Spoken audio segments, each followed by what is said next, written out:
this video, we'll talk about the evaluation of business rules using Decision Tree Professional. At the top of the list is validating your business rules. We also have what I call the 3 C's: counts, cleanup, and consistency.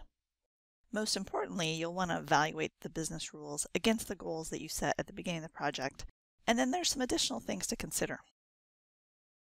So in terms of validation, it's pretty common to do a random sample for your development and then validate on the corresponding holdout sample. Even better, if you have an out-of-time sample available, it's helpful to include that on the data set. What you'll want to look for is overfitting of the data.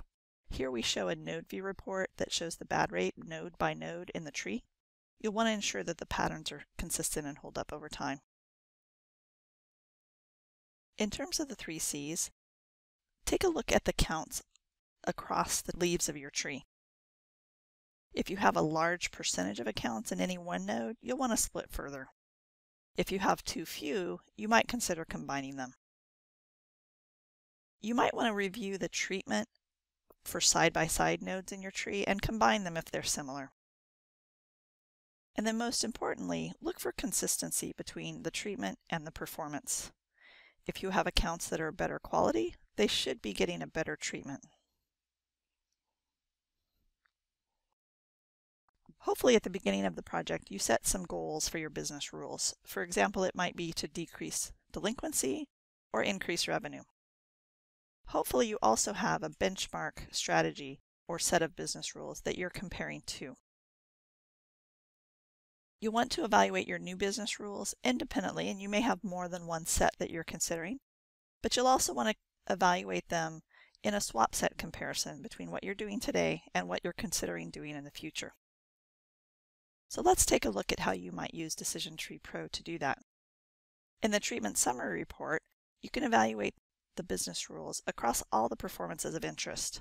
So here we're looking at bad rate by treatment, cumulative bad rate by treatment, and average revenue. You can also pop across and look at how the goods distribute and the bads distribute the treatment. So taking a look at that can help you understand maybe there's an opportunity. For example, here you have a large proportion of accounts that you're doing nothing to that are bad. Then you might pop back to your tree and make some adjustments. You'll also want to do a swap set analysis. Here what we did was we output the treatment variable for each of our strategies and then ran a report on those variables. So you can focus on where the treatment is different between one strategy than another and pretty much ignore the places where the treatment is the same. Some other things that you might consider to evaluate your strategy are to examine a recent file. This is sometimes called an estimator. So if you take your business rules and you run a recent file through them, that will give you a more accurate estimate of how many accounts are going to receive which treatment. You also might need to forecast performance. So for example, if you never took a positive action on an account, you don't know what the actual revenue would have been achieved. So you may need to apply some judgment to forecast the actual revenue that you'll see.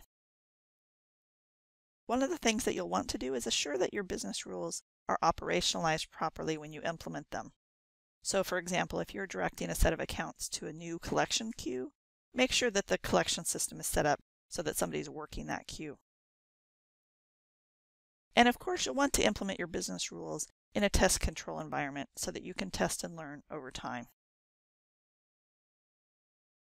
As you continue to develop and evaluate your business rules, feel free to join the FICO Analytic Cloud Analytic community.